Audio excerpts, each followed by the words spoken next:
Assalamualaikum warahmatullahi wabarakatuh. Perkenalkan, nama saya Nindi Puspitasari dengan NIM C0E022025. Baiklah, di sini saya akan membacakan materi saya yang berjudul Analisis Investasi Publik yang diampu oleh Bapak Dr. Wirmi Eka Putra, SE, MSI, CIQNR, CSRS. Baiklah, berikut materi saya. Penentuan kebutuhan investasi. Penentuan kebutuhan investasi publik berkaitan dengan jumlah anggaran yang akan ditetapkan bagi masing-masing unit organisasi. Analisis yang mendalam sebelum melakukan investasi sangat penting dilakukan karena investasi publik berkaitan erat dengan masalah transparansi dan kewajiban anggaran. Penentuan kebutuhan investasi publik terkait dengan dua kegiatan, yaitu peningkatan kuantitas investasi dan peningkatan kualitas investasi. Ada beberapa pengelolaan kebutuhan investasi, yaitu 1. Investasi penggantian, 2. Investasi penambahan kapasitas, 3. Investasi baru. Aspek kelayakan investasi. Dalam perencanaan dan analisis investasi harus dipertimbangkan beberapa aspek yang secara bersama-sama menunjukkan keuntungan atau manfaat yang diperoleh akibat adanya suatu investasi tertentu. Seluruh aspek harus dipertimbangkan dan dievaluasi dalam setiap tahap perencanaan anggaran dan siklus pelaksanaan, karena aspek-aspek tersebut satu sama lain saling berhubungan dan saling mempengaruhi. A. Aspek teknik, B. Aspek sosial dan budaya, C. Aspek ekonomi dan finansial, D. Aspek distribusi. Faktor-faktor yang mempengaruhi investasi publik. Faktor-faktor yang harus dipertimbangkan dalam analisis investasi publik adalah 1. Tingkat diskonto yang digunakan. Tingkat diskonto merefleksikan tingkat keuntungan atau rate of return yang diperoleh dari suatu proyek dengan tingkat risiko tertentu. Jika suatu proyek tidak memberikan keuntungan yang diisyaratkan atau required rate of return, maka proyek tersebut harus ditolak. Perhitungan tingkat diskonto merupakan bagian yang cukup kompleks dalam analisis investasi. Untuk memberikan kemudahan pemahaman mengenai konsep ini, terlebih dahulu akan dijelaskan praktik yang dilakukan di sektor swasta. 2. Tingkat inflasi. Penilaian investasi harus memperhitungkan perkiraan tingkat inflasi semakin tinggi. Tingkat inflasi semakin rendah, nilai real keuntungan di masa depan yang diharapkan atau expected future return.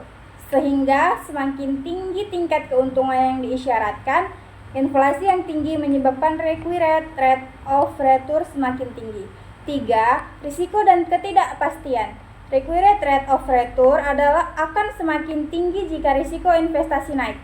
Ketidakpastian ekonomi dan hukum, kekacauan sosial politik, tidak adanya jaminan keamanan, dan kebijakan yang tidak konsisten dapat meningkatkan risiko investasi.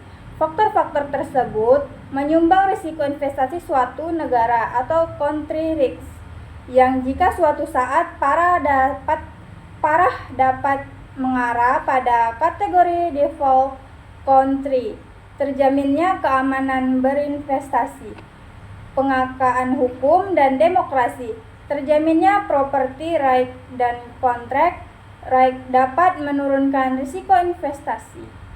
Yang keempat adalah capital rationing. Capital rationing adalah keadaan ketika organisasi menghadapi masalah ketersediaan dana untuk melakukan pengeluaran investasi. Dalam keadaan seperti ini, terdapat beberapa alternatif investasi yang dapat dilakukan, akan tetapi tidak tersedia cukup dana untuk membiayai investasi-investasi yang diajukan. Oleh karena itu, harus dilakukan perangkingan investasi. Rankingan investasi dapat dilakukan dengan menggunakan rasio manfaat atau biaya, atau dapat juga menggunakan program linear. Pada organisasi sektor publik, selain memperhatikan faktor-faktor di atas penilaian investasi publik, juga harus memperhatikan hal-hal berikut. 1. Tingkat untung pemerintah. 2. Tingkat kesempatan sosial yang dikorbankan atau social opportunity cost rate. 3. Social time preference rate. Teknik dasar penilaian investasi publik. Pada dasarnya, prinsip penilaian investasi sangat sederhana. Terdapat 4 langkah utama untuk mengevaluasi suatu proyek investasi, yaitu 1. Identifikasi kebutuhan investasi yang mungkin dilakukan. Organisasi sektor publik seringkali dihadapkan pada banyak alternatif investasi untuk mencapai tujuan organisasinya. Oleh karena itu, perlu diidentifikasi alternatif-alternatif yang memungkinkan untuk dianalisis lebih lanjut. Keterkaitan antara satu proyek dengan proyek yang lain perlu dipertimbangkan untuk mengetahui sejauh mana penerimaan atau penolakan suatu investasi akan mempengaruhi investasi yang lain. 2. Menentukan semua manfaat dan biaya dari proyek yang akan dilaksanakan atau cost-benefit relationship. Perhitungan manfaat dan biaya harus pula memasukkan analisis manfaat dan biaya sosial atau social cost benefit yang ditimbulkan dari investasi publik yang akan dilakukan.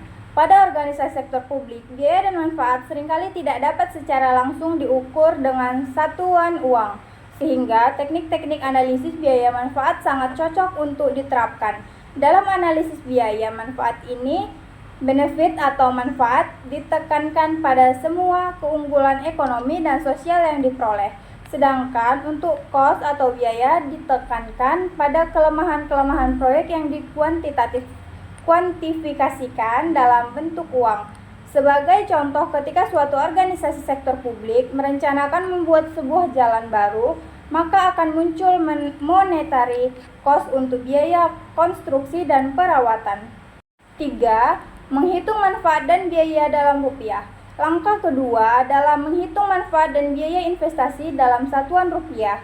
Terkadang terdapat kesulitan dalam langkah kedua ini.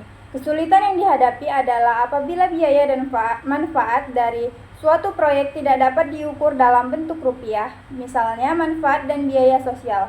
Dalam kondisi tersebut, yang dapat dilakukan adalah menghitung nilai manfaat dari proyek secara tidak langsung, yaitu dengan menggunakan analisis efektivitas biaya atau cost effectiveness analysis. 4. Memilih proyek yang memiliki manfaat terbesar dan efektivitas biaya yang tinggi. Rasio biaya dan manfaat atau efektivitas biaya merupakan titik awal penentuan penerimaan proyek. Ada banyak ketidakpastian yang dapat mempengaruhi perhitungan. Tidak semua biaya dan manfaat sosial dapat dimasukkan dalam perhitungan. Bahkan beberapa di antaranya tidak dapat dipakai dalam pengukuran yang objektif dalam bentuk moneter.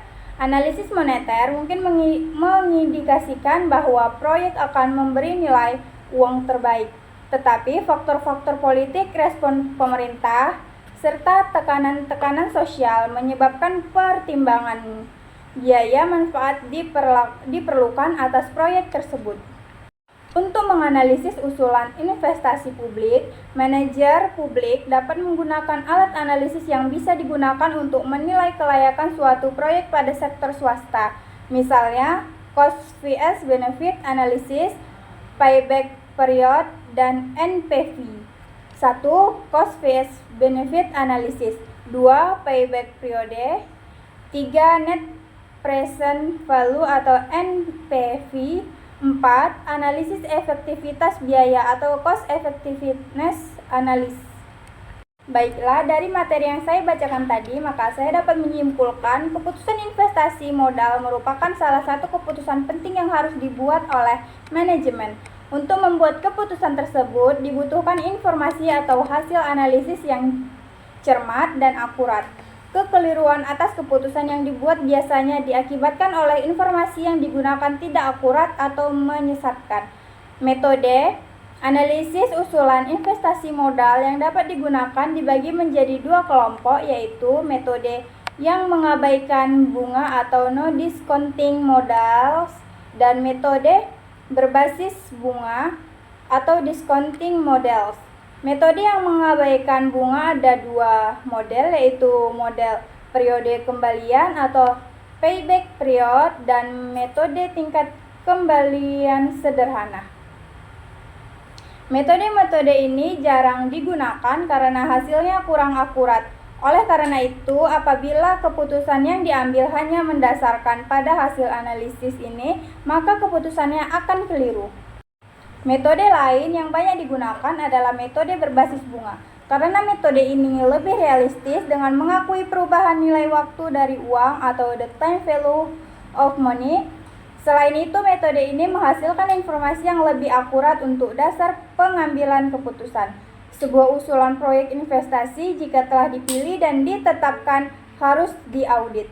Pengauditan ini dimaksudkan untuk menilai apakah manfaat yang diharapkan atau dari hasil analisis dapat dicapai atau tidak. Dengan hasil audit ini, manajemen dapat segera mengambil tindakan untuk meningkatkan kinerja proyek yang sedang berjalan atau bahkan menghentikan proyek tersebut untuk mencegah terjadinya kerugian yang lebih besar. Analisis modal tidak hanya digunakan pada perusahaan yang bertujuan memperoleh laba atau profit motif, akan tetapi dapat juga digunakan untuk perusahaan publik yang bertujuan memperoleh laba atau profit motif, akan tetapi dapat juga digunakan untuk perusahaan.